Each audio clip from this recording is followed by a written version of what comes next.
করতেছেন। এর ক্ষেত্রে একটা ওয়ে হচ্ছে আপনার নিজের ভিডিও থেকে হচ্ছে কি করা, শর্ট ভিডিও আপলোড করা, শর্ট ভিডিও থেকে দেন আপনার কি ক্রিয়েট করা, শর্ট ভিডিও থেকে লং ভিডিওটাকে হচ্ছে প্রমোট করা। এই ওয়েতে হচ্ছে আপনার মোটামুটি শর্ট ভিডিও হচ্ছে আপনার ভাইরাল হয় এবং শর্ট ভিডিও থ্রুতে লং ভিডিওতে মোটামুটি ভিউজ চলে আসে।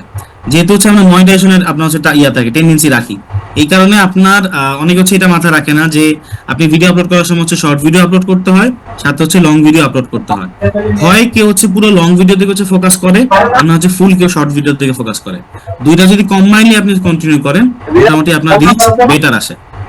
তো আমরা হচ্ছে মোটামুটি আজকে ক্লাসে এতটুকুই হচ্ছে ব্যাখ্যা করতে চাইছিলাম যে আমি যখন হচ্ছে আমরা কোনো কন্টেন্ট স্ট্র্যাটেজি নিয়ে বা কন্টেন্ট সিস্টেম নিয়ে আগাবো, তখন প্রথম জিনিস হচ্ছে আমরা কি করি যে আমরা আগে ভিডিও তৈরি করে ফেলি।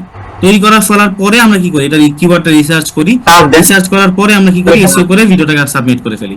এরপর ভিডিওর পিছনে যে কাজ করা বা ভিডিওটাকে হচ্ছে সোশ্যাল মিডিয়াতে শেয়ার করা, তারপর হচ্ছে এই জিনিসগুলো হচ্ছে কোনোটাই আমরা লেভেল ইয়ার ক্ষেত্রে করি না, মানে হচ্ছে আমরা ইউটিউবের ক্ষেত্রে করি না, তখন আমরা ইনিশিয়াল ক্ষেত্রে স্টার্ট করি। আর যারা হচ্ছে নিজস্ব কন্টেন্ট ক্রিয়েশন করতেছি, মানে ক্লায়েন্টের না, জাস্ট নিজস্ব কন্টেন্ট ক্রিয়েট করতেছি এবং আমার ইউটিউবে মোটামুটি রিচের এক্সপেকটেশন রাখতেছি, সেক্ষেত্রে অবশ্যই আপনার যে ভাইরাল কন্টেন্ট গুলো আছে, সেই ভাইরাল কন্টেন্ট আপনার যে টাইপের কন্টেন্ট গুলো, এই কন্টেন্ট গুলোকে হচ্ছে ট্রেন্ডিং অবস্থা যেগুলো থাকে সেগুলোকে হচ্ছে রিসার্চ করা, যে থরো রিসার্চ করা যে আসলে ওদের ভিডিওতে ওরা কোনগুলোতে হচ্ছে হুক পয়েন্ট রাখতেছে, ওই ভিডিওর যে কোন অংশগুলো হচ্ছে আপনার মোটামুটি ইন্টারেস্ট তৈরি করতেছে, আপনার ভিডিওটা দেখতে মন চাচ্ছে বা ভিডিওটা হচ্ছে পুরো লং টার্মে টানতে মন চাচ্ছে, এই জিনিসগুলো কোন অংশ, দেন এগুলো হচ্ছে আপনার ভিডিওর মধ্যে অ্যাড করা, মানে আপনার ভিডিও কন্টেন্ট ক্রিয়েশনের ক্ষেত্রে অ্যাড করা। রিসেন্টলি হচ্ছে আমি একটা জায়গায় দেখলাম কন্টেন্ট ক্রিয়েশন জানের ক্ষেত্রে যে তারা কি করতেছে, আপনাকে 30 দিনের চ্যালেঞ্জ বা 60 ডেজ চ্যালেঞ্জ এরকম একটা চ্যালেঞ্জের সম্মুখীন নিয়ে আসতেছে। চ্যালেঞ্জের ইনিশিয়াল স্টেজে আপনার লোকজন না থাকলেও যখন আপনি 5 দিন 10 দিন বা 15 দিন যাবে, তখন কি হয়, চ্যালেঞ্জটা আস্তে আস্তে এঙ্গেজিং হয়, মানে হচ্ছে মানুষকে কানেক্ট করতে পারে। এই সেম স্ট্র্যাটেজি কিন্তু হচ্ছে নাচ ডেইলি আগাইছে।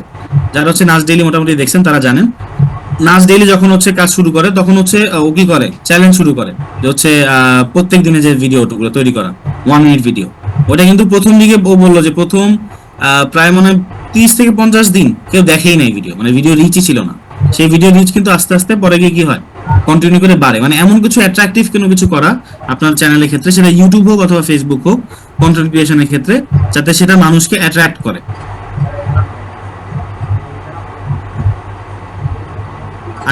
রেকর্ড ভিডিওটা কোথায় পাবেন? ভিডিও হচ্ছে আপনার ইয়াতে পাবেন, আপলোড করা হবে। আচ্ছা, কোয়েশ্চেন আজকে আমরা নিচ্ছি না, আমাদের আজকে ক্লাসে কোয়েশ্চেন সেশন থাকবে না। আপনি কোয়েশ্চেন হচ্ছে রেডি করে রাখেন, আমরা নেক্সট ক্লাসে হচ্ছে কোয়েশ্চেন অ্যান্সার সেশন থাকবে। যদি কোনো সেকশন হচ্ছে আপনার দেখার ইচ্ছা থাকে, নেক্সট ক্লাস হচ্ছে আমাকে জানাবেন, আমি হচ্ছে ওই অংশটা আপনাদের ওই কোয়েশ্চেন অ্যান্সার সেশন হচ্ছে দিয়ে দিব। আমরা আজকের ক্লাস হচ্ছে বেশি লেন্থি করবো না, ক্লাস হচ্ছে শর্ট টাইমের মধ্যে শেষ করে ফেলবো ইনশাআল্লাহ। আচ্ছা, আরেকটা জিনিস লাস্ট একটা পার্ট বলতে চাচ্ছিলাম, সেটা হচ্ছে এই আনাস চৌধুরী হচ্ছে মাত্র একটা কোশ্চেন করলেন যে এআই কন্টেন্ট দিয়ে আসলে হবে কিনা। রিসেন্টলি আমি একটা চ্যানেলের সাথে কাজ করেছি, একটু যদি দেখাই, মানে ফেসবুক সোশ্যাল মিডিয়ার সাথে কাজ করেছি।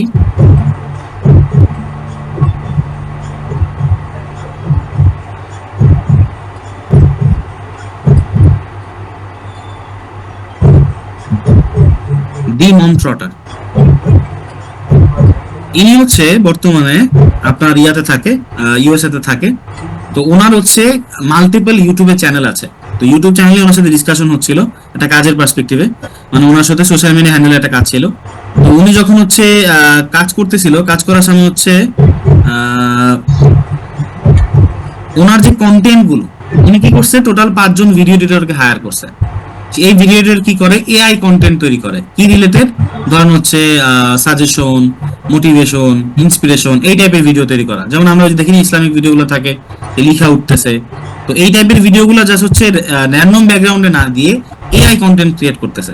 যে এআই কন্টেন্ট গুলা যারা কাজ করতেছে ওরা বিভিন্ন টুলস ব্যবহার করে করতেছে। তো যখন টুলস ব্যবহার করে করতেছে ওদের বেশি সময় লাগে না। এরকম ওরা কি করে, প্রতিদিন 4টা থেকে 5টা, অ্যাটলিস্ট 4টা শর্ট ভিডিওগুলো আপলোড করতেছে। এই ইউটিউবে আপলোড করার ক্ষেত্রে ও সাথে একজন ম্যানেজারকে খুঁজতেছিল, যে এই ম্যানেজার কিনা কি করবে, এন্টায়ার সবগুলো চ্যানেল মেইনটেইন করবে। ও শুধু একটা চ্যানেল ক্রিয়েট করবে না, টোটাল 5টা চ্যানেল ক্রিয়েট করতেছে। এবং ও যখন আমার সাথে কন্টেন্ট শেয়ার করছে যে আসলে কোন টাইপের টপিক নিয়ে ওরা কাজ করতেছে, সেখানে টপিক ছিল হচ্ছে আপনার বাইবেল, মানে যেটা হচ্ছে মোটামুটি মানুষকে কি করে, ইমোশনাল অ্যাটাচ করে। সেকেন্ড হচ্ছে কোরআনও নিছে, ও হিন্দুদের হচ্ছে ভাগবত গীতাও নিছে, তারপর হচ্ছে আপনার এই বুদ্ধদের যে হচ্ছে পিস অ্যান্ড ইয়া নিয়ে যে কাজ করে সেগুলো নিয়ে, মানে প্রত্যেকটা চ্যানেলই থাকবে কি আপনার রিলিজিয়াস কোনো কিছু, যাতে হচ্ছে কি করে ওদেরকে ইমোশনালি মানে অ্যাটাচ করতে পারে। এই ভিডিওগুলোতে মোটামুটি ভালো রিচ হয়। এরপর ওই ভিডিওগুলো থেকে আস্তে আস্তে কি করবে, ওর আরো কিছু চ্যানেল ক্রিয়েট করবে যেগুলো রিচ করবে থেকে, ওর এই যেগুলো ভাইরাল হবে ভিডিওগুলো এগুলো থেকে রিচ আউট করবে। তো আলটিমেটলি টাকার কারণে হচ্ছে ওর সাথে ম্যানেজ হয় না, আরো অনেক কম অফার করতেছিল। তো ও যখন এত টাকা কম অফার করতেছিল সেক্ষেত্রে হচ্ছে মোটামুটি আমরা ওর সাথে কন্টিনিউ করতে পারিনি। মানে ও বলছে 4টা জিনিস একসাথে কন্টিনিউ করবে, মানে আপনার ইউটিউব, ফেসবুক, টুইটার, ইনস্টাগ্রাম, প্রত্যেকটা ভিডিও পোস্ট করা, আপনার হচ্ছে এসইও করে দেওয়া এবং হচ্ছে মেনটেন করা, সব মিলে হচ্ছে 4টার জন্য $100 অফার করছিল। তো $100 হচ্ছে অনেক কম হয়ে গেছে, তো আমি বলছি হচ্ছে মিনিমাম $150 হলে আমি কন্টিনিউ করবো। এটা ওর পছন্দ হয় না। আচ্ছা, একজন লিখছেন হচ্ছে, আচ্ছা আমি কোশ্চেন নিব না বলছিলাম, তারপর অনেকে কোশ্চেন মেসেজ পাঠাচ্ছেন যে আচ্ছা স্যার একটা কোশ্চেন আমার তো আছে। আচ্ছা ইয়া লিখছেন থাম্বনেল অ্যাড হলো কেন 38 সেকেন্ডের ভিডিওতে? আমি হচ্ছে ইউটিউব গিয়ে হচ্ছে লার্ন উইথ চৌধুরী লিখে সার্চ করেন, ভিডিও চলে আসবে, ওটাতে দেখতে পারবেন থাম্বনেল কেন অ্যাড হয়েছে। আচ্ছা, কোশ্চেন হচ্ছে আমরা পেইড ভাবে নিয়ে থাকি, কিন্তু স্যার আমরা যাদের থেকে ওয়াচ টাইম করাই ওরা কিভাবে করে দেয়, যে আমরা কিভাবে করতে পারবো? আচ্ছা, ওয়াচ টাইম যারা দেয় ওদের কিভাবে করে আমি জানি না। যেমন এসএমএম প্যানেল হচ্ছে করে কি ফেক কিছু বট আইডি ক্রিয়েট করে, বট আইডি দিয়ে হচ্ছে ওরা কি করে আপনার রিচ করা দেয়। আমি যতটুকু শুনছি, মানে আমি শিওর না, আমি আগে বলে নিলাম আমি শিওর না, আমি শুনছি যে হচ্ছে এই যে এসএমএম প্যানেল টাইপ থাকে যেখান থেকে হচ্ছে ওয়াচ আওয়ার দেয়, ওরা খুব সম্ভবত কোনো এক জায়গায় লাইভের থ্রুতে, মানে আপনার ভিডিওটা কোনো এক জায়গায় লাইভে দিয়ে দেয় যেখানে হচ্ছে রিচ ভালো, যেসব পেজে রিচ ভালো, বা হচ্ছে অনেক জায়গায় লাইভের কোনো সিস্টেমের মাধ্যমে, কোনো অ্যাপের মাধ্যমে অথবা মাল্টিপল ইয়াতে ভিউতে আপনার লাইভ করে, যে লাইভটাতে হচ্ছে কি হয় হচ্ছে ওয়াচ টাইমটা কাউন্ট হয়। তো আমি এক্স্যাক্টলি শিওর না কিভাবে করে, বাট এসএমএম এর থ্রুতে এইভাবে করে, যেটা হচ্ছে অনেক সময় থাকে, বেশিরভাগ সময় হচ্ছে থাকে না। মানে আমি শুনছি যতটুকু যে আপনার এসএমএম প্যানেলে যে ইউটিউবের ভিডিওটার রিচ হয় এগুলাতে এটার চ্যানেলে হার্ম করে বেশি, কাজে দেয় কম। তো আমার মতে হচ্ছে আপনার অ্যাড রান করে, গুগলের অ্যাড রান করে অথবা অর্গানিক ভাবে বিভিন্ন পরিচিত এই টাইপের যে চ্যানেলগুলো থাকবে এই চ্যানেলগুলোতে হচ্ছে এটাকে শেয়ার করা, এতে মোটামুটি রিচ ভালো হবে।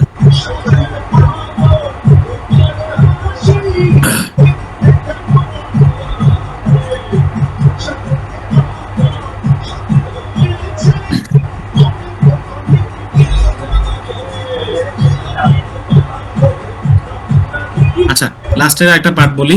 অনেকের অনেক ধরনের প্রশ্ন, হাজার হাজার প্রশ্ন। স্যার আপনি যে টাইটেলটা দিয়েছেন যদি দেখি ওই টাইপের কেউ ওই রকম টাইটেল দেয় না, তাহলে কি রিচ করবে? হ্যাঁ, আমি যদি যে টাইটেল দিতেছি সেটা যদি ইউনিক হয়, বাট আমি যদি হচ্ছে এই টাইটেলের ভিতরে যে ইয়াগুলা দিতেছি, কি বলে এটাকে, আপনার যে ট্যাগ গুলাকে দিতেছি, সার্চ রেকর্ডে তো এটা আসতেছে, টাইটেল হুবহু না মিলুক, বাট সার্চ ইয়াতে কি করবে, এটা ওর সামনে চলে আসবে। রিচ করে, অনেক সময় রিচ করে না, বাট আপনার ডিপেন্ড করে হচ্ছে টপিকের উপরে। এই জন্য ভিপিএইচ দেখা, আমি কিন্তু কিওয়ার্ড র্যান্ডমলি রিসার্চ করে বের করিনি, তাই না? কিওয়ার্ড রিসার্চ করার সময় হচ্ছে ম্যাচিং কিওয়ার্ডটা বের করছি, এক। সেকেন্ড হচ্ছে আমি যখন চেক করলাম যে এটা ইউনিক কিনা, মানে এই টাইপের আর কেউ দিছে কিনা, এটা কেউ দেয় নাই। থার্ড হচ্ছে আমরা যখন এটা চেক করছি যে আপনার প্রত্যেকটা কন্টেন্টের ইউনিকনেস আছে এবং ট্যাগগুলা কিন্তু আমি কি করিনি, ইউনিক করি নাই। এই রিলেটেড যারা কন্টেন্ট ক্রিয়েট করবে তাদের প্রত্যেকটা ভিডিও থেকে ট্যাগগুলাকে নিয়ে তারপর কম্বিনেশন করে আপনি কি করবেন, আপলোড করবেন। দেন হচ্ছে কি হবে, আপনার ওই প্রসেসের মধ্যে অটোমেটিক এটার প্রমোশনটা চলে আসবে যখন সার্চ করবে তখন। ইউনিকনেস হইলেও ভিপিএস যদি ভালো হয়, এগুলো যেগুলো ট্রেন্ডিং ভালো হচ্ছে এগুলো রিচ ভালো হয়।